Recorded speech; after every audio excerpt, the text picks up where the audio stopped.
very strong historical reason why they're haunted that we know about as well. Do keep in mind that I am not a historian. I am a storyteller. I know a lot about Bisbee, having been born and raised here, and I'll try to answer any of your questions to the best of my ability, but please keep that in mind. If I don't know the answer, I won't lie to you. So after Bisbee's big heyday as a mining town, eventually the mines kind of petered out and shut down, and Bisbee was on the verge of becoming a ghost town itself. In the early 1970s, a lot of people started moving in from out of town. Hippies and artists and the like that. Houses in Bisbee were going for really cheap dirt price real estate, $100 to $5,000 for a house. My mom actually moved into Bisbee in the 1970s and bought a house up on the hill over here for $300, believe it or not. It was a real fixer-upper, but I couldn't imagine buying any kind of dilapidated house for $300 in this day and age. So yeah. Do have a few rules to go over before we start the tour. First off, we do ask, since it is a busy night in Bisbee, everybody kind of look both ways before crossing the street. Just be mindful, try to travel in a group. We don't want any more ghosts on the tour. Also, we do ask that if you smoke or vape, that's okay. Just step away from the rest of the group to do so. Also, we ask that you do not drink alcohol on the tour. Or if you do have alcohol, make sure that there's enough for everybody, because that's really not fair if you just drink it by yourself. Other than that, we ask that you take as many pictures as you'd like. We encourage it. If you see anything cool, please share it with us. The website might even feature on a future tour. We do ask, however, we are going through some residential areas, and we ask that you do not take pictures in any windows. We did have somebody take a picture in an open window that happened to be an occupied bathroom. It was the scariest thing that's ever happened on the tour. Don't want to repeat it now. Other than that, have fun. This tour is meant to be fun more than anything else. It is a walking tour. It's a little less than a mile. We're going to be going up some stairs, across some uneven terrain, uphill a little bit, but it's nothing too bad. Just let me know if you do have any trouble at all along the way. As we walk, we're just going to make some stops occasionally, and I'll kind of let you know a little bit of the history and ghost stories about the places that we visit along the way. Is everybody ready to go? Yes. All right, let's do it. Is this the 8:30? This is the 8 o'clock tour, yeah. Oh, you have 8:30 tour? Okay, yeah. So you just want to wait here, and somebody will be here with you shortly. Ah, thanks. All right, folks.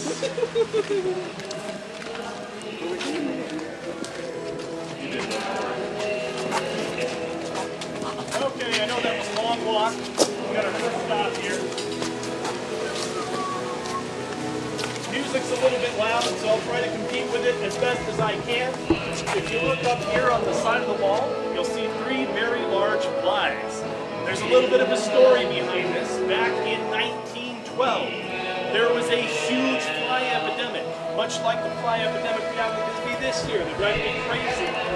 Back then, there was also a typhoid epidemic going on as well, and the city of Bisbee kind of correlated the two. So they decided to handle the flies in a very interesting way. They had a fly swatting contest, and whoever killed the most flies got a $10 cash prize. By today's standards, not a lot of money, but back then that was a pretty good chunk of change.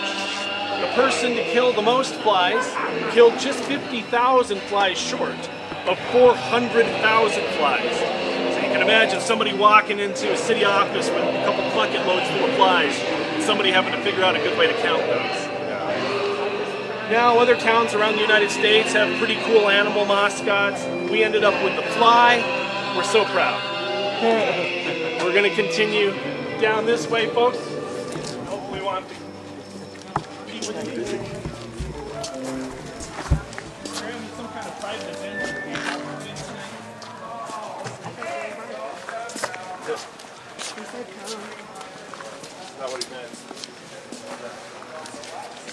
I don't think you would have said that to us. Like on to the show. That wasn't the costume we used up at the other place while we were at today.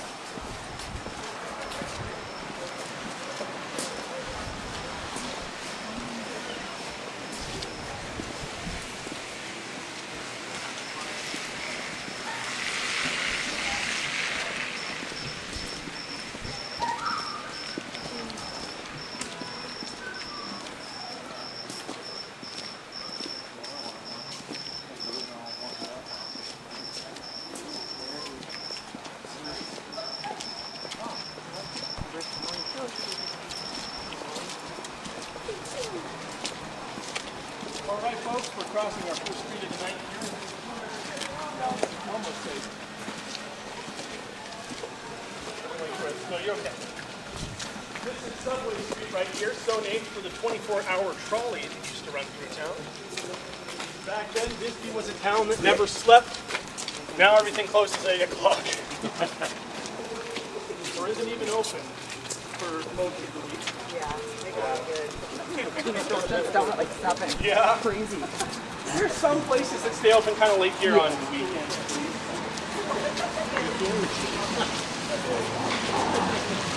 All right, one more street crossing here, folks.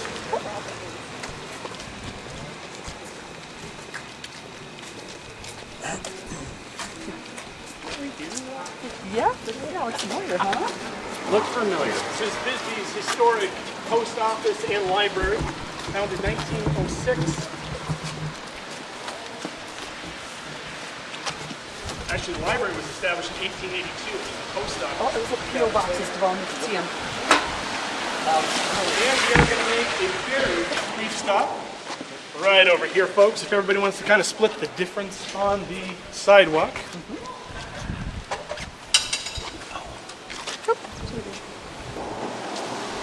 All right, so I kind of want to paint a little bit of a scene here of Bisbee a very, very long time ago, 1883 to be exact. Things were much different. This street still ran through here. Of course, it was not covered in asphalt. It was a dirt road. Buildings on either side of the street were made out of wood and adobe. None of the brick and mortar buildings that you see here today. 6 men came riding into town on horseback. These were 6 outlaws known as the Cochise County Cowboys. These gentlemen were looking to rob a bank, knowing or having heard some rumor that the local bank was going to have a big deposit ready for the robbing. So when they got here, they got to the bank, went in with guns drawn, and found out to their dismay that there was in fact no deposit, but they decided to try to take what they could. And they basically, started robbing everybody in the bank. They sent 2 men out front to stand guard with rifles. But a local lawman came out of a restaurant across the street. He tried to intervene, but before he could draw his weapon, they shot him dead. Things went really, really south from there. They ended up killing 3 more people, including a pregnant woman. This event became known as the Bisbee Massacre. You can Google that, Bisbee Massacre, 1883. And those 6 men left town with everything they could take. They were eventually apprehended and hanged for their crimes in Tombstone, Arizona. You can actually see their graves in Boot Hill Cemetery. We did. Yeah, The awesome. telegraph pole's still there from Heath. But Right, that's where they lynched him. Yeah. So, do you know about that story? So, basically, we have another little story involving this building right here across the street. That's the Miners and Merchants Antique Center.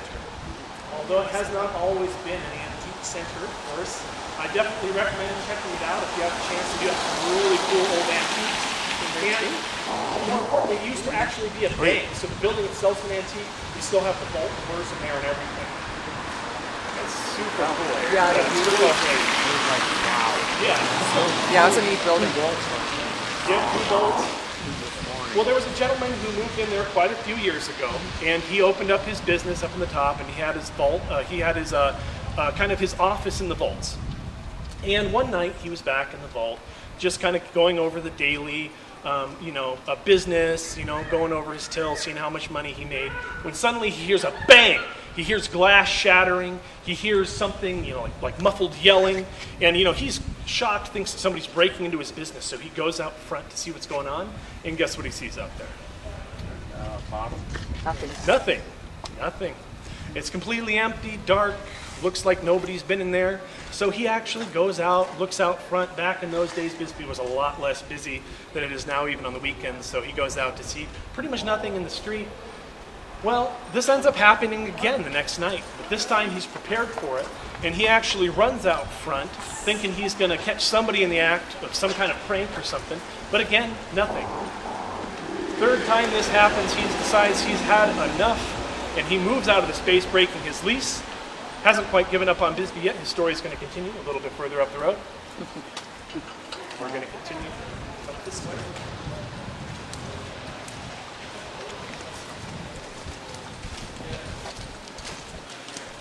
That was a cool building, isn't it? Oh, yeah. We'd spend hours in that. Look at the lights in there, Dennis. See it? It has some, like, chandelier type lights. Bisbee Daily Review newspaper right here. Bisbee's original newspaper, founded in 1902.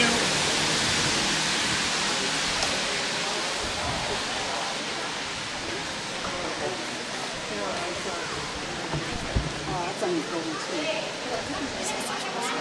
Yeah. They're all unique little This. stores. So. It is, yeah. I love these little. Big spider. Okay. Yeah, that was a big spider on where we were pointing. Was there? Yeah, that's why I noticed first. That little guy about you, babe.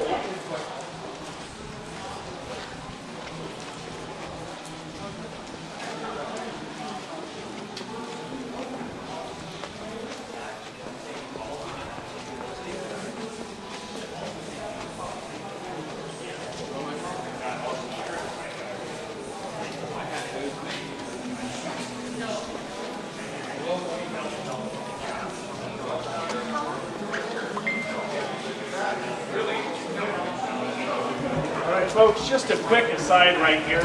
If you look right across the street, you'll see on that middle door, it says Woolworth. That did used to be the Woolworth building. And right behind us here on the ground in Italian tile, you can see J.C. Penney Company Inc. This building right behind us here did used to be J.C. Penney store. Of course, back in those days, they didn't just sell polo shirts and crew socks. They sold wagon wheels and horse feed and all the things that were necessary during that time period. Of course, right across the street here's the Bisbee Broker. You get a chance to eat there. They usually require reservations. One of the best spots in Bisbee to eat for sure.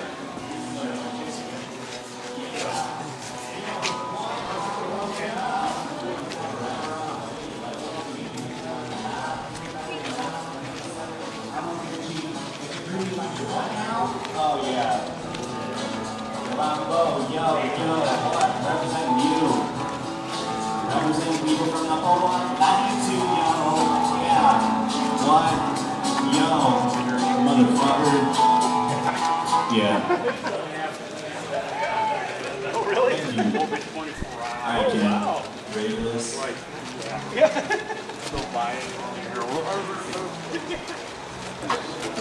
We have like 13 bars in downtown Fargo, and I'm right in the middle of them. Oh my gosh, that can be either a really good thing or a really bad thing, depending on. New Year's is really bad. I bet. Probably just trying to drive to and from your house is a hassle.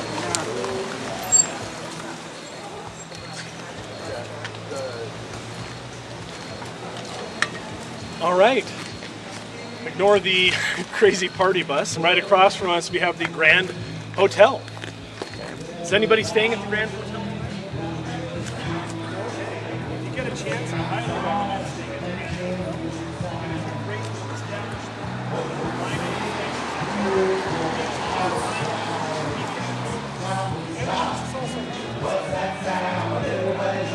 Now a little bit of a story here again. I want to early 1900s, there was a lot of risk of fire in this very little canyon. We still have that kind of risk today. We've had some really close calls in the last few years, but of course we have planes that can fly over and drop stuff on the fire. Back then they didn't quite have the sophistication in firefighting technology that we have today. In 1907, there was a pretty big fire in Bisbee that got everybody pretty spooked, and they decided that they needed to do whatever they could to prevent a bigger fire that could cause even more widespread damage in the town. So the city of Bisbee got together and they said, we need to do something. So they invested in the fire department. They put together some new fire drills. Unfortunately, it was not enough. 1908 came around, and that's when the big fire came through. It actually started in a closet at the Grand Hotel, please believe. Of course, it wasn't the same building back then. All these buildings were made out of wood and adobe. Fire lit up, got out of control, blazed down Main Street both directions, completely obliterating every single building on Main Street. Caught fire up onto the hillside there as well, burning houses as it went. It was the most devastating fire, perhaps one of the most devastating events that ever happened in Bisbee. No lives were believed to have been lost, but the property damage was overwhelming. Of course, Phelps Dodge was pulling a lot of money out of this town at the time.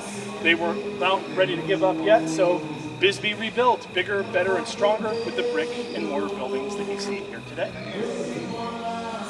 Fast forward a little bit, we have a story about the Grand Hotel. It's happened in the mid-1980s. There was a gentleman who was doing construction on the stairwell as they were doing renovations at the Grand Hotel. As he was doing this renovation, he sees a woman walking up the stairs. And he says, "Man, you can't be here. You're currently under construction." She ignores him, paying him no mind, and continues up around the stairwell and disappears. He follows after her, shouting, and guess what he sees? Nothing, yes. So completely gone, you know, and he was perturbed by it because the clothing that she was wearing seemed to be not of this time. Of course, it is Bisbee, look at me. So, you know, you never know. People are kind of dressed funky sometimes. So he went down to the owner and said, "Hey, I saw a woman on the stairwell. Do you know anything about that?" And the owner said, "Well, can you describe her for me?" So he described her in great detail, and the owner said, "Well, that's just Our Lady Ghost." Turns out that people who see the Lady Ghost at the Grand Hotel are asked by the staff to this day to describe her because they want to try to ferret out the fake accounts from the real ones. Lady Ghost is said to be a little bit of a mischievous spirit, moving things around in the room, but she's got nothing on our next ghost, and your pulling of the ear story comes to mind here. The next ghost we're going to talk about is Jeremiah. Jeremiah. I have a question, sorry. Sure. Like guy in the fire, or what's the ghost? So, again, this is one of those cases where these stories are kind of passed down by the staff, where there's really no, like, who knows? They could have died in the fire. Again, we have reports that nobody was believed to have died in the fire. They could have died at an earlier time. Whatever that person was in life has been kind of lost, and now the story of the ghost exists. Yeah, no problem, absolutely. So the next ghost we're going to talk about is Jeremiah, and Jeremiah is actually believed to be from out of town because Jeremiah actually only started showing up after they did renovations and removed the original bar top, and they got a new bar top from the old Pony Saloon in Tombstone and brought it in. Since that point, they started seeing a new ghost that they called Jeremiah. And Jeremiah is an especially mischievous ghost who is most often spotted in the ladies' bathroom. So if you happen to be in a ladies' bathroom in the Grand and the door is shaking or the lights are flickering, don't worry, it's just Jeremiah. Not excusing his behavior, but there's not much we can do about it. He's a ghost. We do have a story about a lady bartender who worked in the Grand and was... There's a ghost. Yeah. Yeah, a lady bartender who worked in the Grand, who was basically closing up for the night, doing her last minute duties, and she went into the bathroom to clean up when the lights turn off on her. She got a little bit spooked knowing the story about Jeremiah, but also knowing that there's actually no switch in the bathroom. You actually have to turn it off from the breaker. So she was a little bit spooked. You know, I would be too. So she decided, I'm going to leave bathroom derby for tomorrow. Went out front, started, quickly cleaning cups, cleaning off the countertop, rubbing it down, when suddenly she feels something rubbing into her shoulders like thumbs. Gets the spooks, but ultimately decides that maybe that's a perk for the job, and she still works there today. Does she still get massages? I don't know. Maybe. You can go ask, yeah.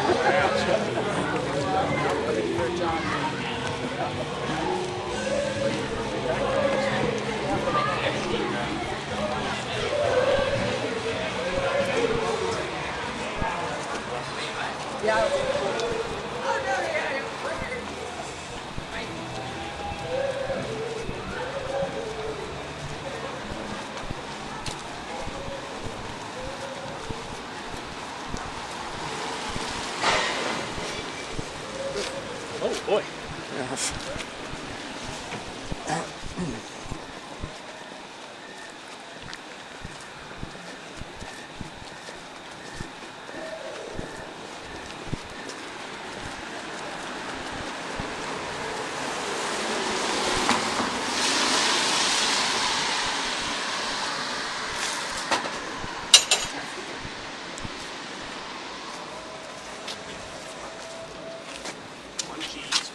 Mile High Munchies. We saw this earlier. Yeah. We didn't go in. So it sounds like a place for a terrible hunting, right? Mile High Munchies. So basically, this is where the story of the gentleman who had the miners and merchants actually takes back off. This is actually the building that he chose to come and move into his business. He probably thought not every building in Bisbee could possibly be haunted. He's probably right about that, but he did pick terribly because, spoiler alert, this place is definitely haunted. So as he moves in, he starts noticing things. It's not as extreme as it was before, but just kind of cold feelings. Very cold in there, just kind of odd, aura to the place. Hearing things outside, like footsteps creaking on the floor. So he decides to do a little bit of research. And he actually found out what this building used to be originally. Does anybody have any guesses as to what this building's function used to be? Mortuary? Yes, it actually was. This was the town's original mortuary. This was the Mitchell family mortuary. I know of 3 different mortuary locations in town. This was the first one. So he decided at that point, to heck with Bisbee, I'm getting the hell out of here. And I heard he moved to Las Vegas. So done with Bisbee. Other people have come and gone to this space in the time since. One person in particular is an artist named Barbara. A lot of artists here in town, and she felt very fortunate to come into this space as her first art gallery. So, super pleased as she was, she stood right over there across the street one day and was taking a picture of their storefront when she noticed something catch her eye standing over here in the window about this tall. And when she looked at the photo, she saw that there was indeed something that she had captured in there. And I'm actually going to share that photo with you now, as she was kind enough to share it with us here at the Ghost Tour. And it is zoomed up here. And you can see what looks like a young girl standing. Oh yeah. Oh yeah. Zoomed up there. Yeah. Oh. She looks like she's just chilling there looking at us. Right? Yeah. Sorry. You guys can see it over there? Okay. So, understandably, she was a little bit spooked, but she ended up kind of talking around town, and she got in touch with Renee, who's the owner of the Old Bisbee Ghost Tour. They got to talking and did a little bit of research at the local Mining Historical Museum where we started, and found out that not only was this the Mitchell family mortuary, but the Mitchell family had actually built an additional story up top that was made out of wood, which was a somewhat common practice to do back then. And it turned out that we talked about fires. The Mitchell family's abode upstairs had actually burned down in a fire with the Mitchell family's 9-year-old daughter inside. Oh. That's the little girl ghost. So, Barbara, at some point, ended up leaving the space. I don't know if it was because of the ghost or not. But another artist named Aviva moved into the space. And Renee went over and excitedly told her, hey, your place is haunted. And Aviva actually had a pretty good attitude about it. She decided she wanted to try to interact with the spirits, so she went out and bought some toys and a little bouncy ball that she used to kind of put around out here, and she would say that the bouncy ball would actually move almost on a nightly basis, which was, a little bit strange. Aviva ended up moving on from this space because her business grew. She moved into a larger space, and that's when the owner of Mile High Munchies moved in. Same thing, Renee went over and said, hey, your place is haunted. And she also has a pretty good attitude, and she decided to do the same thing, bought a similar ball, and would hide it around. And up until recently, I would see that ball kind of sitting around here. But talking to her, she said that she actually does not notice the ball moving around a whole lot. However, she has noticed other things moving around sometimes, or things going missing or misplaced. So perhaps the little girl's just moved on to a different game. Who knows? I do recommend the cheese girl.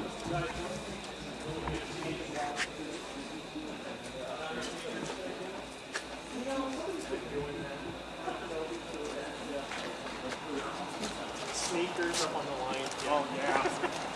We thought we earlier. Yeah. I think so, yeah. People with nothing better to do, probably some kids. The hooligans, yeah. Hi, you're playing.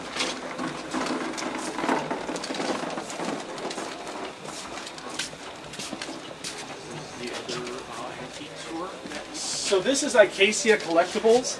Yeah, it's a really cool little shop. I'm just pointing it out now because there's actually a pink coffin in there. That's all Ghost Tour merchandise. Renee, the owner of the Ghost Tour, has a company called Sweet Midnight. She's also wrote a couple of books about ghosts in the Southwest, so definitely recommend checking that out. Haunted, Bisbee, Yep. haunted Tombstone. Yep, she's written a couple. Oh, God.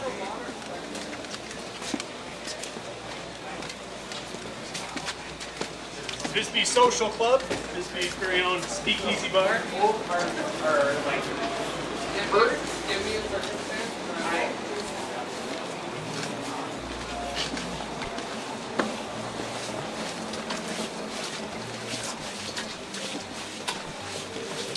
Does that bus ever move? Eventually. I just noticed it here for the first time the other day. Boom! It's a new, Kidding. it's a new addition.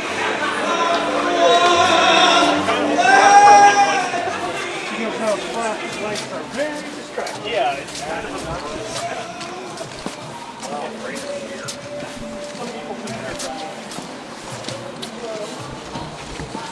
You see any ghosts coming out of here? It's just with these ghosts.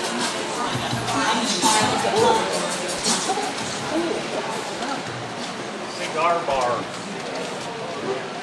You're going to head down this way, folks. You watch over on your right hand side. There is a little bit of rock.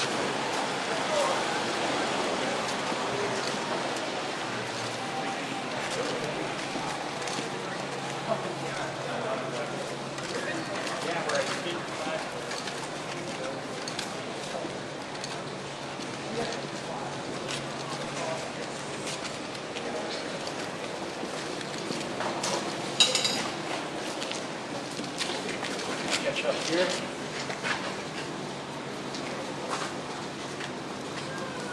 Hello. Hello, guys.